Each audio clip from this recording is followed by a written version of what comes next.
সেদিন এই নাস্তাটি বানিয়েছিলাম, আলহামদুলিল্লাহ অনেক মজা হয়েছিল। এটা তো চোখের পলকেই আমার বাচ্চারা প্লেট খালি করে ফেলেছে, এতটাই মজা হয়েছিল। এই নাস্তাটি কিন্তু ছোট বড় সবাই খুব পছন্দ করে। বিকালে যদি এই নাস্তাটি বানিয়ে দেন তাহলে কিন্তু পরিবারের সবাই খুব আনন্দ করে চেটে পুটে খেয়ে নেবে। তো আজকে ফুলকপির পাকোড়া তৈরি করব, তার জন্য এখানে বেসন নিয়েছি। আমি এখানে 1 কাপ বেসন নিয়েছি আর সাথে দিয়ে দেব হাফ কাপ চালের গুঁড়া। তো আমার কিন্তু এখানে হাফ কাপ পুরোটা লাগেনি, আমি কিছুটা রেখে দিয়েছি। আপনারা কিন্তু দেখতে পাচ্ছেন পুরোটা আমি এখানে দিইনি।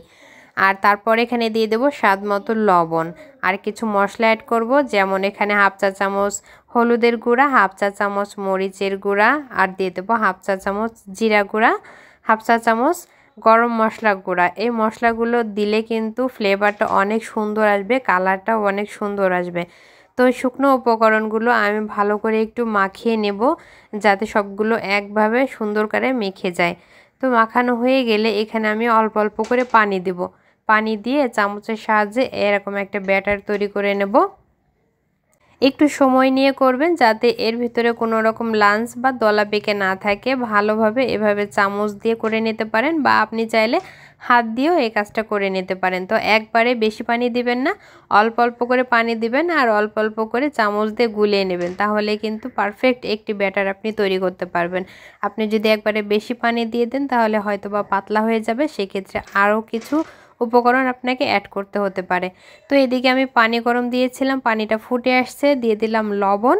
আর তারপর আমি এখানে দিয়ে দেব ফুলকপিগুলো। আমি এই ফুলকপিগুলো কেটে রেখেছিলাম, আর ফুলকপি কিন্তু একটু ফ্রেশ হতে হবে, তা না হলে কিন্তু ফুলকপিটা খেতে ভালো লাগবে না। তো আমি এই পানির ভিতরে সব কিছু দিয়ে তারপর এখানে 5 মিনিটের মতো ফুলকপিটাকে ফুটিয়ে নিব। 5 মিনিটের বেশি কিন্তু ফুলকপিটাকে ফুটানো যাবে না, তাহলে দেখবেন এই ফুলগুলো কিন্তু অনেক সেদ্ধ হয়ে যাবে আর খুলে খুলে পড়ে যাবে। তো 5 মিনিটের মতো আমি এটাকে জাল করে নিয়ে একটা ছাঁকনিতে এভাবে দিয়ে দিচ্ছি।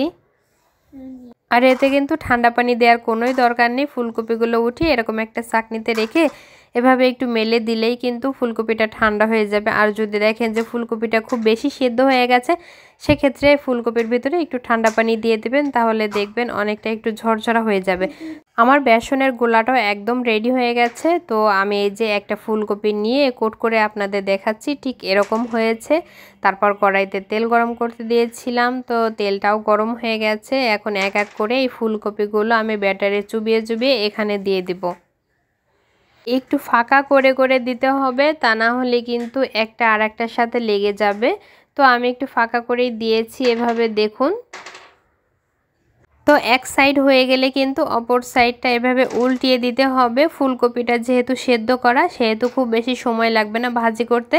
উপরের এই কালারটা চেঞ্জ হয়ে আসলেই কিন্তু আপনারা তুলে নিতে পারবেন। তো এই যে আমার ফুলকপিগুলো হয়ে গেছে, আমি এখন তুলে নিচ্ছি একটা কিচেন টিস্যুর উপরে। অবশ্যই টিস্যুর উপরে নেবেন, তাহলে যে বাড়তি তেলটা থাকে সেটা কিন্তু টেনে নেবে।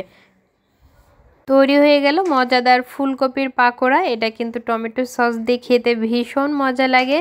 আশা করি আপনারা সবাই ট্রাই করবেন।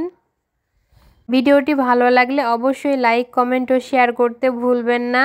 ফেসবুক থেকে দেখে থাকলে অবশ্যই আমার পেজটি ফলো দিয়ে রাখবেন, আর ইউটিউব থেকে দেখলে অবশ্যই সাবস্ক্রাইব করে আমার পেজের পাশেই থাকবেন। আজকের মতো এখানেই বিদায় নিচ্ছি। সবাই ভালো থাকবেন, আমাদের জন্য দোয়া করবেন। আল্লাহ হাফেজ।